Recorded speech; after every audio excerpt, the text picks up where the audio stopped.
Hello everyone, how are you all? I hope you guys are doing well. So guys, welcome back to our channel and start करेंगे हम अपना आज का session. और आज के सेशन में हम लोग डिस्कस कर रहे हैं आपके टारगेट दिसंबर 2022 की यूनिट 3 जो आपके पेपर 1 की यूनिट 3 है। तो ये आपके upcoming UGC net exam paper 1 के लिए एक इम्पॉर्टेंट सेशन रहने वाला है। जैसा कि आप सभी जानते हो कि आपका जो पेपर 1 होता है उसमें आपकी टोटल 10 यूनिट्स होती हैं। और बात करें हम अगर नंबर ऑफ़ क्वेश्चंस की जो यहाँ पर पूछे जाते हैं हर यूनिट से, तो वो रहते हैं आपके 5 क्वेश्चंस जिनका वेटेज रहता है आपका 10 मार्क्स। क्लियर? तो यहाँ पर यूनिट 3 जो होती है आपकी अंडरस्टैंडिंग एप्टीट्यूड हम इसको कह सकते हैं, कॉम्प्रिहेंशन एबिलिटीज़ को हम कह सकते हैं। यानी कि यहाँ पर आपको पैसेज दे दिया जाता है एंड आपको पैसेज की बेसिस पे जो है वो आंसर क्वेश्चन का आंसर करना होता है। तो ये भी आपका 10 मार्क्स का ही रहता है। ठीक है, 1 क्वेश्चन कैरीज 2 मार्क्स। तो और इसका एक पार्ट हमने अपने प्रीवियस वीडियो में डिस्कस किया था और इसका सेकंड पार्ट हम इस वीडियो में डिस्कस कर रहे हैं। मुझे लग रहा है दैट्स इनफ। इसके अलावा इसमें ज़्यादा तो आपके प्रैक्टिस बेस्ड है। आपके पास अगर कोई बुक है तो आप उस बुक के थ्रू अपना प्रैक्टिस कर सकते हैं, क्योंकि आपको देखना है कि आप में कितनी एबिलिटी है कि आप क्वेश्चन को पुटअप कर पाते हैं, आंसर ठीक जगह से पिक कर पाते हैं या नहीं। तो यहाँ पर बस मैं आपको एग्जाम्पल के तौर पे 2 सेशंस करा दिए हैं, बाकी इसको तो आप अपनी प्रैक्टिस से ही जो है वो इम्प्रूव कर सकते हैं। तो ज़्यादा टाइम वेस्ट नहीं करेंगे हम इस यूनिट में, सिर्फ यही एक लास्ट सेशन रहेगा आपका और इसके बाद हम अपनी नेक्स्ट यूनिट की तरफ बढ़ेंगे। और इससे पहले भी हमने आपकी काफ़ी यूनिट्स कवर कर ली, जैसे हमने टीचिंग एप्टीट्यूड का कवर किया है कुछ पार्ट, और आपका रिसर्च एप्टीट्यूड भी कवर हो चुका है यूनिट 2। आपकी यूनिट 7 यूनिट 9 एंड यूनिट 10 भी कवर हो गई है। तो ये बीच की जो कुछ यूनिट्स बची हैं इनको जल्दी से कवर करेंगे और फिर एक बार लास्ट में एक बारी कंप्लीट मैराथन हम यहाँ पर कंडक्ट करेंगे। तो अगर आपने हमारे चैनल को सब्सक्राइब नहीं किया है या फिर आप हमारे चैनल पर नए हैं तो यूजीसी नेट एग्ज़ाम की बेस्ट प्रिपरेशन के लिए चैनल को सब्सक्राइब करें और बेल आइकन को प्रेस करना बिल्कुल ना भूलें। वीडियो इंपॉर्टेंट रहने वाला है तो वीडियो को लास्ट तक ज़रूर देखें। तो चलिए स्टार्ट करेंगे। तो एज यूजली जैसे मैंने अभी बोला कि एक पैसेज आपको दिया जाएगा और आपको उस पैसेज का आंसर करना है। तो यहाँ पर आपको बोला है read the passage carefully and answer the question that follows. तो देखिए, पैसेज सॉल्व करने का मैंने अपने प्रीवियस पार्ट में भी आपको बताया था कि पहले आप एक बार क्वेश्चंस को रीड कर लीजिए, उन क्वेश्चंस को अपने माइंड में रख लीजिए, आफ्टर दैट आप पैसेज को रीड करने आइएगा। ओके, तो चलिए क्वेश्चंस देख लेते हैं। So question number 1 is the concept of social exclusion is multidimensional because of, जो social exclusion है इसका जो concept होता है वो multidimensional होता है। क्यों कि the concept of social exclusion is multi dimensional because of, क्यों है ऐसा? Multi groups to focus on variations in deprivations, the prevalent notions about social outsiders and social statuses across nation. ठीक है, नोशन की अगर हम बात करें तो नोशन क्या होता है? Prevalent notion. तो ये आप कह सकते हो कि आप किसी के बारे में, ठीक है ना, जैसे सोशल आउटसाइडर्स आ गया, तो जब बाहरी लोगों के बारे में सामाजिक रूप से अगर आप कोई भी एक अवधारणा बना लेते हैं, that is called the prevalent notion. Okay, तो नेक्स्ट क्वेश्चन है हमारा, new reflection on social exclusion has emerged from. नया रिफ्लेक्शन जो होगा या फिर हम कह सकते हैं कि नव चिंतन जिसको कहा जा सकता है सोशल एक्सक्लूजन पर। एक्सक्लूजन आपको मैं बता दूं, बहिष्कार जिसको हम कहते हैं, ठीक है, तो उसको एक्सक्लूजन कहा जाता है। इसका हिंदी मीनिंग जो होता है वो बहिष्कार होता है। ठीक है, तो यानी कि सोशल एक्सक्लूजन जो है इस पर जो नया नव चिंतन होता है वो कहाँ से उत्पन्न हुआ है? हैज़ इमर्ज फ्रॉम, कहाँ से आया है? Industrialization process in Europe, arrival of new scholarship in sociology, the technology impact on societies and the changes in the nature of social inclusion. देखिए, जो पैसेज होते हैं ना थोड़े टिपिकल टाइप के होते हैं, और ये जो पैसेज मैंने लिया है ये मैंने अपनी तरफ से नहीं लिया है, ये आपके प्रीवियस ईयर में आया हुआ है। ठीक है, नेक्स्ट है आपका, the post industrial society and economic restructuring have contributed for. यानी कि जो उत्तर औद्योगिक समाज है, इंडस्ट्रियल मीन्स औद्योगिक हो गया, तो सोसाइटी को भी हम समाज ही कहते हैं। तो जो आपका उत्तर औद्योगिक समाज है और जो भी उसकी आर्थिक संरचना है तो उसके लिए योगदान दिया है। तो वहाँ पे आप देखेंगे the reconsideration of employment issues, strategies aimed at social integration, fragmentation of welfare state and social disintegration into new deprived groups. Question number 4 है यहाँ पर दो बार द हो गया है। The scholarship on social exclusion has gone beyond. जो सामाजिक बहिष्कार है, ठीक है, तो जो सामाजिक बहिष्कार है उसमें जो स्कॉलरशिप है इसके परे जा चुका है। किसके परे जा चुका है? The reach of government, the conventional thinking, the normal issues of deprivation या फिर common perspective of inclusion. Next आपका क्वेश्चन है कि जो कंसेप्ट है आपके सोशल एक्सक्लूजन का वो अब क्या है, यानी कि सामाजिक बहिष्कार की जो आजकल की अवधारणा है वो क्या है। The focus theme of Europeans, यानी कि जो यूरोप के जो लोग हैं उनका केंद्रीय आप थीम कह सकते हो, विषय कह सकते हो, ठीक है, सेंट्रल। नेक्स्ट आपका इशूज ऑफ डेवलपमेंट कैपेबिलिटी और a commodity of export from the north to the south, ठीक है।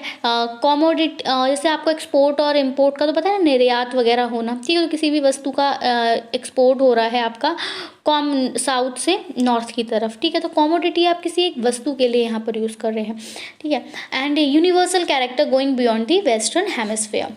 फिर आपका ये हिंदी वाला पैसेज है। चलिए, तो अब हमने क्वेश्चंस तो रीड कर लिया, अब हम जब पैसेज रीड करेंगे तो हम अपने आंसर्स को यहाँ से मार्क करते चलेंगे। तो चलिए, सोशल एक्सक्लूजन आप भी रीड कीजिए, मैं भी रीड कर रही हूँ, ठीक है। Social exclusion is a multi dimensional concept conceive to capture different aspects of social disadvantage, economic, social, political and cultural that exist in multiple variation across nations. Stripped to its essence, the term focuses on the groups excluded in economic, social, and cultural terms, as well as on the mechanisms that work to relegate them to the status of social outsiders. Originating mainly in the writing of French sociologists, the concept is receiving growing scholarly attention in Western Europe.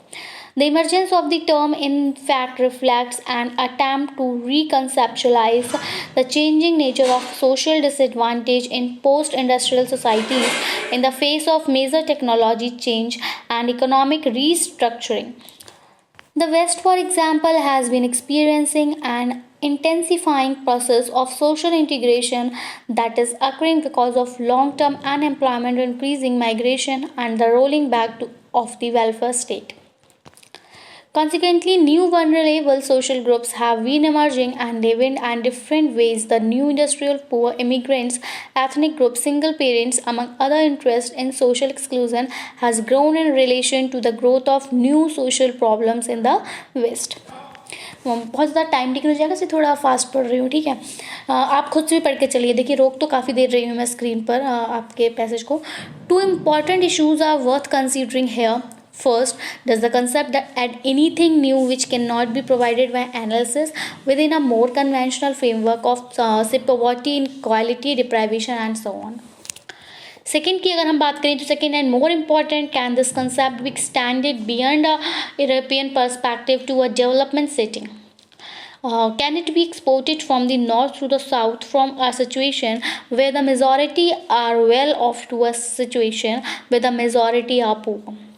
Clearly, a great deal of attention has been paid in development analysis to related issues such as poverty, inequality, deprivation, entitlements and capabilities. तो देखिए, हम अगर आप passage read करने के बाद अपने question को देखेंगे तो the concept of social exclusion is multi dimensional. तो जो कंसेप्ट है, ये जो सामाजिक बहिष्कार जो है वो एक बहुआयामी अवधारणा जिसको कहा गया है। वो ऐसा क्यों कहा गया है? क्योंकि ये जो बहुआयामी अवधारणा है ये संपूर्ण देश में जो है वो आपके अलग अलग फॉर्म्स में जो है वो कह सकते हो आप अपने अस्तित्व में है, ठीक है। जैसे कि इसमें आपको आर्थिक, सामाजिक, राजनीतिक और आपके सोशल, पॉलिटिकल, ये सारे आपको अलग अलग पहलू यानी अलग अलग लेवल देखने को मिले थे इसके। तो यहाँ पर इसलिए जो आपका करेक्ट आंसर जाएगा here goes with the option number B that is variation in deprivations. ठीक है, यानी कि जो आपका सामाजिक बहिष्कार है उसकी जो अवधारणा है वो आपके वंचना के स्वरूप में जो भी भिन्नताएं पाई जा रही हैं, भिन्नताएं जो भी हैं वो बहुआयामी है, क्योंकि आपका सोशल, पॉलिटिकल, इमोशनल, आपका ऐसा जो भी आपके हैं ये सांस्कृतिक, कल्चरल वगैरह एंड ऑल। ठीक है, next the new reflection on social exclusion has emerge from. अब जो नया रिफ्लेक्शन, जो आपका नवचिंतन जो है वो जो कि आपका सामाजिक बहिष्कार पर जो भी नवचिंतन है वो उत्पन्न हुआ है, तो वो आपका कहाँ से उत्पन्न हुआ था? तो वो उत्पन्न हुआ था आपका टेक्नोलॉजी इम्पैक्ट्स ऑन सोसाइटीज़, पढ़ा था ना हमने ये अभी। ठीक है, तो जो भी आपकी तकनीकी का जो भी प्रभाव उत्पन्न हुआ है समाज पर, उसकी वजह से। Next the post industrial society and economic restructuring have contributed for. तो जो भी उत्तर औद्योगिक समाज है और उसकी जो भी आर्थिक पुनर्संरचना है जो है, उसके लिए अगर हम योगदान की बात करें तो वहाँ पर योगदान किसके द्वारा दिया गया है? वो है आपका social integration, disintegration into new deprived groups, यानी कि जो भी नववंचित समूह में सामाजिक विखंडन होता है, that is.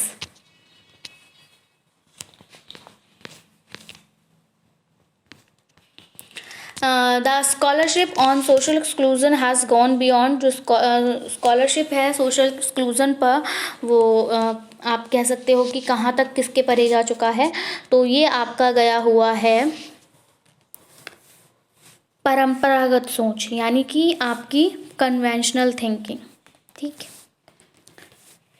Next the last question is the concept of social exclusion is now. अब जो आपका सामाजिक बहिष्कार की जो अवधारणा है वो अभी क्या मानी जाती है? तो वो आपका क्या माना जाता है? वो आपका यूनिवर्सल है in character, going beyond the western hemisphere. West में लिखा था ना, द वेस्ट करके जो आपकी लाइन थी। ठीक है, तो आई होप आपको सारे आंसर्स यहाँ पर क्लियर हुए होंगे। आपको इसी बेसिस पे प्रैक्टिस करना है कि आप पहले क्वेश्चंस को रीड कीजिए, फिर आप पैसेज को रीड कीजिए, वहाँ से अपने आंसर्स को मार्क करके यहाँ पर टिक कर दीजिए। अब देखिए, जो स्टूडेंट, जिन कैंडिडेट्स को इंग्लिश में प्रॉब्लम रहती है उनके लिए मैंने इसी का हिंदी वर्जन नहीं लाया, क्योंकि इसी का अगर हम हिंदी वर्जन लाते तो कुछ भी ज़्यादा आपको फ़ायदा देखने को नहीं मिलता, एक ही पैसेज कवर हो पाता उसी टाइम में, क्योंकि फिर आप भी बोर हो जाते हैं ना। आप अगर इंग्लिश में देखा होता आपने थोड़ा बहुत तो आंसर तो आपको पता चल जाते हैं ना, तो इसलिए मैं हिंदी का एक नया पैसेज लाई हूँ जो दूसरा है। तो इस तरह से आपके 4 पैसेजेस हमने यहाँ पर कवर कर लिए, 2 इंग्लिश के एंड 2 हिंदी के। तो आपने हिंदी वाले कैंडिडेट्स आप देख सकते हैं। तो आपका जो पैसेज है उससे के लिए भी हम सेम करेंगे, पहले हम क्वेश्चंस को रीड कर लेंगे और आफ्टर दैट हम इसका पैसेज रीड करके आंसर को मार्क करेंगे। तो क्वेश्चन नंबर 1 है आपका, प्रस्तुत गद्यांश का वर्ण विषय हो सकता है, यानी कि आपसे थीम पूछ लिया यहाँ पर कि बढ़ती खाद्य समस्या है, खाद्य सुरक्षा की समस्या है, जलीय खाद्य की ज़रूरत है, या फिर भुखमरी की समस्या है। आपको याद रखना है कि गद्यांश जो है उसका विषय इनमें से क्या हो सकता है। दूसरा, उपरोक्त जो गद्यांश आपको दिया गया है उसके आधार पर आपको ये बताना है कि जो खाद्यान्न है वो क्यों हो रहे हैं, क्या कारण है? क्या कृषि योग्य भूमि का कम होने की वजह से खाद्यान्न कम हो रहे हैं, या फिर आपकी धरती के तापमान जो बढ़ रहा है उसकी वजह से ऐसा हो रहा है, या फिर जो इरिगेशन यानी कि सिंचाई के लिए जो वर्षा पर आपकी निर्भरता है कि बारिश होगी तो हमारे जो भी फील्ड्स हैं उनको वो इरिगेट होंगे, उनमें सिंचाई होगी, या फिर लोगों की कृषि कार्यों में। क्वेश्चन नंबर 3 है आपका, दिनों दिन बढ़ती खाद्य समस्या से कैसे निपटा जा सकता है? यहाँ पर ऑप्शंस है कि कृषि संबंधी उत्पाद बढ़ाकर, या फिर जलीय खाद्य पदार्थों का सेवन करके, या फिर फल सब्जियों का सेवन करके, या फिर आपके डेयरी उत्पादों का सेवन करके। क्वेश्चन 4 आपसे यहाँ बोलता है कि जो भी जलीय खाद्य पदार्थ हैं उनसे अभिप्राय क्या है? तो जल से पैदा होने वाले खाद्य पदार्थ, जल में पैदा होने वाले खाद्य पदार्थ, नदियों के आसपास पैदा होने वाले खाद्य पदार्थ, या फिर पानी के स्रोतों के आसपास पैदा होने वाले खाद्य पदार्थ। आपका क्वेश्चन नंबर 5 है यहाँ पर, हमारी खाद्य आपूर्ति की योजनाओं में किन उत्पादों पर विचार नहीं किया जाता? खेतों में पैदा होने वाले उत्पाद, पशुओं से मिलने वाले उत्पाद, जल में पैदा होने वाले उत्पाद, या फिर वनों में मिलने वाले उत्पाद। तो क्वेश्चंस हमने रीड कर लिए, फटाफट से हम पैसेज रीड करेंगे और फिर हम आंसर्स को मार्क करेंगे। ओके मनुष्य के लिए भोजन एक सबसे महत्वपूर्ण विषय है। भोजन के लिए लोग ना जाने क्या क्या करते हैं और ना जाने कहाँ से कहाँ तक चले जाते हैं। फिर भी हमारी दुनिया की एक बड़ी सच्चाई है कि रोज लगभग 70 करोड़ लोग भूखे रह जाते हैं, जिनमें से करीब अगर हम बात करें तो 25 करोड़ लोग जो हैं वो भुखमरी जैसी स्थिति में रहने को मजबूर हैं। और दुनिया में इतने सारे प्रयास किए जा रहे हैं, तो इन प्रयासों के बावजूद भी जो खाद्य सुरक्षा की समस्या है वो आपकी बढ़ती ही चली जा रही है। जलवायु परिवर्तन जो है, अत्यधिक बारिश या कम बारिश के कारण भी सामान्य खाद्यान्न उत्पादन पर गहरा असर देखने को मिल रहा है। और दुनिया में एक बड़े इलाके में स्थायी रूप से खेती प्रभावित होने लगी है। लोग खेती छोड़कर दूसरे व्यवसाय में लगने को मजबूर हो गए हैं और खेती करने वालों की संख्या जो है वो दिन पर दिन घट रही है और कृषि उत्पादों की कीमत बढ़ रही है और लगे हाथ मंदी का दौर भी जो है वो आपको देखने को मिल रहा है। तो कुल मिलाकर अगर बात की जाए तो दुनिया में यह एक बड़ी चिंता है कि आने वाले समय में वंचितों या फिर भूखे लोगों का पेट जो है वो कैसे भरा जाएगा। ऐसे में जो आपका ब्लू फूड की चर्चा दिनों दिन तेज होती जा रही है, तो ये ब्लू फूड मतलब जो है आपका जलीय खाद्य पदार्थ। तो इसमें कोई भी शक नहीं है कि पानी से मिलने वाले खाद्य पदार्थों के बारे में पूरी जानकारी है। मतलब हमें ऐसा मतलब इसमें हम ये नहीं कह सकते कि कुछ भी डाउटफुल है, सही बात है, अभी कंप्लीट इन्फॉर्मेशन नहीं है। लेकिन हमने कभी भी इस बात पर ध्यान नहीं दिया कि जलीय खाद्य पदार्थ क्षेत्र में कितनी संभावना है इनकी। तो खाद्य आपूर्ति की हमारी योजनाओं में थल भाग या फिर खेतों वनों में पैदा होने वाले की ही बहुलता होती है। तो ये ब्लू फूड कई खाद्य प्रणालियों का महत्वपूर्ण घटक है, फिर भी खाद्य नीति बनाते समय इन पर बहुत कम ध्यान दिया गया है। हमें अपनी खाद्य नीति में जलीय खाद्य पदार्थों को भी शामिल करके खाद्य सुरक्षा का विस्तार करना चाहिए। और भारत में ओडिशा या फिर दक्षिण भारत के कुछ क्षेत्रों में दोपहर के भोजन में ब्लू फूड के ही एक प्रकार मछली का उपयोग शुरू हो रहा है। लेकिन इस कार्य को बड़े पैमाने पर उन तमाम क्षेत्रों में तो किया ही जा सकता है जहां जलीय खाद्य पदार्थों की प्रचुर उपलब्धता है। जलीय खाद्य पदार्थ मीठे पानी और समुद्री परिवेश से प्राप्त पशु, पौधे और शैवाल दुनिया में 3.2 अरब से भी अधिक लोगों को प्रोटीन की जो है वो आपूर्ति करते हैं। दुनिया के कई तटीय ग्रामीण समुदाय में यह पोषण का मुख्य आधार है। यह बात भी छिपी नहीं है कि जल क्षेत्र 80 करोड़ से अधिक लोगों की आजीविका का आधार है। लेकिन इतना विशाल क्षेत्र होने के बावजूद दुनिया में लोग भूखे सोने को मजबूर हैं। पोषण का बड़ा अभाव है। हमें जमीन आधारित खाद्य प्रणालियों की सीमा और उसके खतरों को भी समझना चाहिए। गौर कीजिए, ये खाद्य प्रणालियाँ संपूर्ण ग्रीन हाउस गैस उत्सर्जन में 1/4 के लिए जिम्मेदार हैं। अतः जलीय खाद्यों को बढ़ावा देने के बारे में हमें गंभीरता से जो है वो सोचना चाहिए। ये पौष्टिक और टिकाऊ आधार है। तो जिन देशों में जलीय खाद्य की संभावना ज़्यादा है, उन देशों को अपने यहाँ भोजन स्रोत में परिवर्तन पहले करना चाहिए। इस देश में प्रयास तेजी से होने लगे हैं, इस दिशा में प्रयास तेजी से हो रहे हैं। और एक सभ्य दुनिया में भोजन से जुड़े नैतिक दबावों के बजाय ज़्यादा ज़रूरी यह है कि किसी भी इंसान को भूखा जो है वो ना सोना पड़े। तो आप यहाँ पर समझ सकते हो कि यहाँ पर बात किस टॉपिक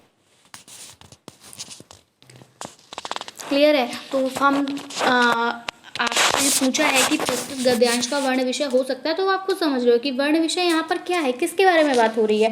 तो आपकी खाद्य समस्या के बारे में ही बात हो रही है, लोग भूखे सो रहे हैं एंड ऑल। तो आपका जो इसका करेक्ट आंसर जाएगा वो क्या है, आपकी बढ़ती खाद्य समस्या। भूखमरी की समस्या भी आप लिख सकते हो, लेकिन ये अप्रोप्रिएट नहीं है उतना जितना कि आपका बढ़ती खाद्य समस्या। देखिए ऑप्शंस को एलिमिनेट कीजिए, 2-3 ऑप्शंस तो आपको ऐसे दिखेंगे। अगर जब बात आएगी शीर्षक की या फिर आपके टॉपिक की थीम की, तो वहाँ पर जो आपको ऑप्शंस प्रोवाइडेड होंगे वो बिल्कुल मिलते जुलते होंगे एक दूसरे से। आपको वहाँ पर जो सबसे ज़्यादा अप्रोप्रिएट है उसको चूज करना है और जो लेस अप्रोप्रिएट है उसको एलिमिनेट करना है। तो पहले आप एलिमिनेट कीजिए, लास्ट में जो बचेगा वही आपका मोस्ट अप्रोप्रिएट रहेगा। तो आप देखिए कि भूखमरी की समस्या तो इतना नहीं, लेकिन ये बढ़ती खाद्य समस्या को आप शीर्षक दे सकते हैं। खाद्य असुरक्षा की समस्या और जलीय खाद्य की ज़रूरत, तो ये सब तो इसी में कवर हो जाएगा ना। तो इसलिए आपका ऑप्शन नंबर ए यहाँ पर करेक्ट हो जाएगा। नेक्स्ट, उपरोक्त गद्यांश के आधार पर आपको ये बताना था कि खाद्यान्न कम क्यों हो रहे हैं। खाद्यान्न के कम होने का क्या कारण था। तो खाद्यान्न के कम होने के कारण की अगर हम बात करें तो हमने अभी देखा कि धरती का जो तापमान बढ़ रहा है, धरती के तापमान के बढ़ने की वजह से जो है वो आपके खाद्यान्न जो है वो कम हो रहे हैं। ठीक है, क्योंकि धरती का तापमान बढ़ रहा है, आपकी ग्लोबल वार्मिंग हो रही है और उस वजह से कहीं ना कहीं आपका पूरा एनवायरनमेंट जो है पॉल्यूट हो रहा है। ज्योग्राफी की बात यहाँ पर आ गई आपके एनवायरनमेंट टॉपिक की। चलिए नेक्स्ट, दिनों दिन बढ़ती खाद्य समस्या से कैसे निपटा जा सकता है। तो दिनों दिन जो भी खाद्य समस्या बढ़ रही थी, अगर पैसेज में आपने पढ़ा होगा तो आप पहचान सकते हो कि उससे कैसे निपट सकते हो। तो उससे निपटने का एक ही तरीका दिखाई दिया, और वो क्या था, जो आपके ब्लू फूड चल रहा है, यानी कि आप जलीय खाद्य पदार्थों का सेवन करके जो है वो समस्या से थोड़ा निजात पाया जा सकता है। नेक्स्ट आपका क्वेश्चन नंबर 4 है कि जलीय खाद्य पदार्थों से अभिप्राय क्या है। अब जलीय खाद्य पदार्थ होते क्या हैं बेसिकली, तो जलीय खाद्य पदार्थ आपके कौन से खाद्य पदार्थ हैं, जल से पैदा होने वाले। तो जल से पैदा होने वाले नहीं है, बल्कि क्या है, जल में पैदा होने वाले। देखिए अब आपके ये से और में, यही अगर आपने ठीक से नहीं पढ़ा तो आपका मार्क्स लेकर जा सकता है। तो ऑप्शंस को बहुत ज़्यादा ध्यान से पढ़िए, एकदम कूल माइंड होकर पढ़िए, बिल्कुल भी प्रेशर नहीं लेना जब आप अपना एग्जाम देने जा रहे हो। बिल्कुल एकदम से रिलैक्स्ड होकर आपको अपना पेपर करना है, ताकि वर्ड्स में प्रॉब्लम ना हो। पेपर बहुत ज़्यादा टफ नहीं आता है, ठीक है, कहीं कोई रॉकेट साइंस नहीं होता। पेपर वही सब होता है जो आप हम सब पढ़ के गए होते हैं। बस गलती कहाँ होती है कि बस यहीं पर कंसंट्रेशन पे, फोकस पे आप कह सकते हो। जितना ज़्यादा जो घबरा गया, नर्वसनेस फील किया, तो वो ऐसे वर्ड्स उसको दिखाई नहीं देते हैं उस घबराहट में, नर्वसनेस में, हड़बड़ी में, ओवर कॉन्फिडेंस में। तो इसलिए बिल्कुल अपना कॉन्फिडेंस लेके चलना है, but not the over, and ज़्यादा नर्वस भी नहीं होना, मेंटेन रखना है खुद को और रिलैक्स्ड रहना है, ताकि ये जो छोटे छोटे वर्ड्स हैं ये हमें दिख सके। नहीं है, पूछता नहीं है और सही पे टिक कर आती हैं, तो इस टाइप की माइनर मिस्टेक्स होती हैं जो कि हमारा सिलेक्शन ले जाती हैं। तो ये माइनर मिस्टेक्स आपको नहीं करना है अपने एग्जाम्स के टाइम पर, ठीक है। तो ऑप्शन नंबर बी जो है वो यहाँ पर करेक्ट जाएगा। देखिए बस माइन्यूट सा डिफरेंस था मे और से का, और वही आपका आंसर गलत करा सकता था। नेक्स्ट, हमारी खाद्य आपूर्ति की योजनाओं में किन उत्पादों पर विचार नहीं किया जा सकता। देखिए सेम आ गया नहीं, तो अब आपको गलत वाला देखना है यहाँ पर। तो खेतों में पैदा होने वाले उत्पाद, ये तो हमारी खाद्य आपूर्ति की योजनाओं को पूरा करेंगे भैया, ठीक है, तो ये तो गलत हो जाएगा। पशुओं से मिलने वाले उत्पाद, तो पशुओं से मिलने वाले उत्पाद मिल्क है आपका, इसके थ्रू भी आप घी, चीज़ और काफ़ी सारे प्रोडक्ट्स का यूज़ करते हो। और वनों से मिलने वाले, इनसे तो आपको फ्रूट्स वगैरह सब मिलते ही हैं। तो आपको यहाँ पे करेक्ट आंसर आ जाएगा, नहीं पूछा है इसलिए जल में पैदा होने वाले उत्पाद जो है वो आपका आ जाएगा। Clear. So that was all about our session, और आई होप आपको सेशन पसंद आया होगा। सेशन पसंद आया हो तो प्लीज़ इसको लाइक करें और अपने फ्रेंड्स में शेयर करें। और इसके अलावा आपकी अगर कोई भी क्वेरी है so you can ask in the comment section. I will be coming back with some new topics. Till then, take care and bye bye. Thanks for watching. Thanks. Have a nice day.